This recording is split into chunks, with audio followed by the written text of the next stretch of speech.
Mayaka will be followed by the Honorable Andrew Okuome Adepu.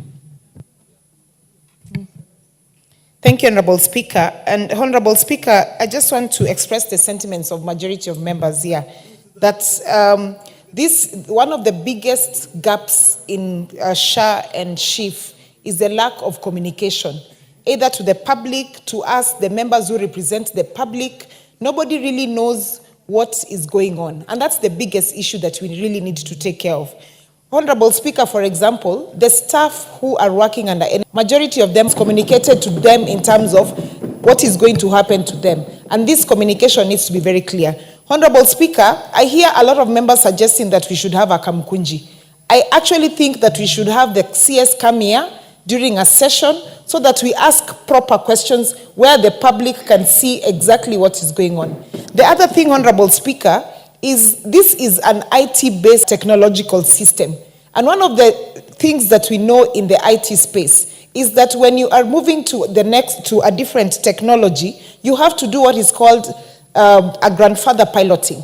What this means is that you pilot in batches. You try one place, if it works, if it doesn't work, you get the feedback, you rectify that, you grandfather that system, and then you move on to the next batch.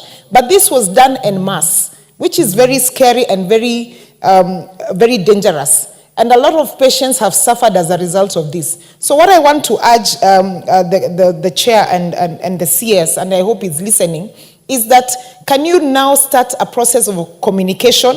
We have access to social media, we have local media, we have vernacular media. Why don't you use all this that you have access to educate Kenyans properly, to understand this, and also take on the feedback that you're receiving from Kenyans, so that so that you're able to know what the issues are. Otherwise, there will be no acceptance of SHA and SHIF as an alternative to NHIF. Right now, everyone believes NHIF is what works.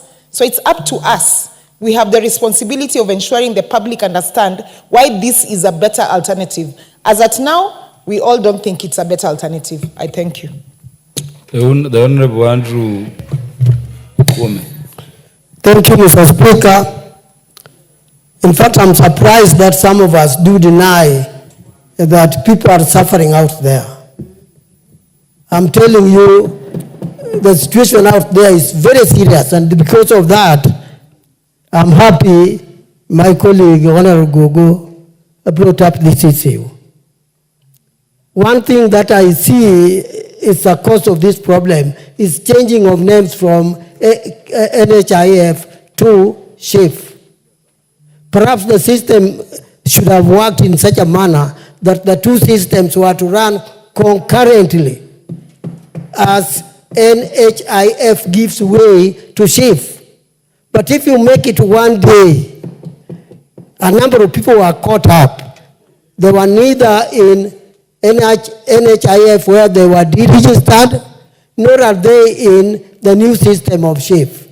So when illness comes, when a disease comes, they are just, their fate is death. This we must accept, because if somebody is nowhere, then it's not registered. And with that situation, I would say that the government must take this thing very seriously, because even as I speak, there are many people who are not registered anywhere.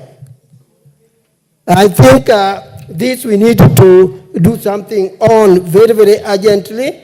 And in addition to that, a bad mistake was done that there was no public participation adequate. There was none. So people know what's going on. That's why you hear SHIF, SHAF, his, whatever. This is because of not knowing what is going on. So, Mr. Speaker, sir, let me say we need to reverse the situation in a way that everybody can be given a chance to live. Honorable Andrew Okuome, your time is up. The Honorable Wilberforce Oundo, in 2 minutes. Chair, I have been on top of the log for long, but it's okay. Honorable Speaker, I think there are two issues here. that the committee and the executive needs to address. One, majority of the hospitals have got legacy debts from NHIF, and probably there isn't sufficient legal mechanisms to transfer the liabilities of NHIF to SHA. So you find that many hospitals, therefore, are no longer, are not happy, are not willing to take up more responsibility and more debts. So it's therefore important the executive needs to assure service providers that whatever you are owed by NHIF will still be taken over by SHA after the due diligence process is completed. Second, Honorable Speaker, yes, we might have insurance cover, but if the primary facilities do not have adequate resources, then the entire system, Honorable Speaker, is going to collapse. So for that, because we are running short of time, it's a good idea. Let the executive work on it so that we resolve these issues. Thank you, Honorable Speaker. Lastly, the Honorable Eric Muchangi. Thank you, Honorable Speaker, for this opportunity. I wish to thank the Honorable Dr.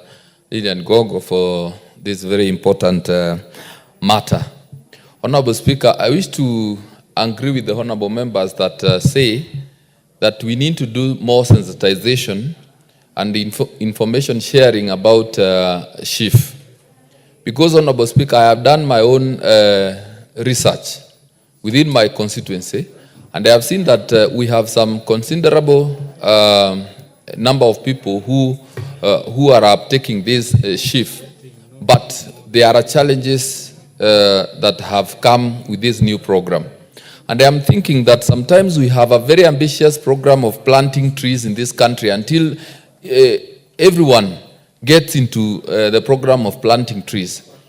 And on this issue, important issue to do with healthcare, I believe that we should, as a government and as leaders, invest more time in educating our people, because we need more of them to get enlisted in this program, and we should not fear that this program is new.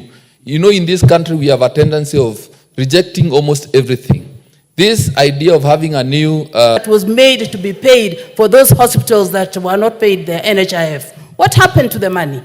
They should be paid. How can I give you service if you have not paid me what you owed me previously? Mr. Speaker, we need to look at it again. We are not saying that it has failed, but we need to review and see what can be done to give Kenyans the universal health coverage that was promised. Thank you very much. Order, honorable members. Honorable members, the interest on matters health and education is big. I thank you for the interest shown. I believe we can have this through other forms and procedures within the assembly, so that the matter health, including the thoughts around Kamkunji and those other processes that can make us stabilize the thing. I'm very happy that we are thinking of solutions, not lamentations, because indeed it is this parliament which killed NHIF by repealing the act and established SHIF by enacting the new laws. Honorable members, the time being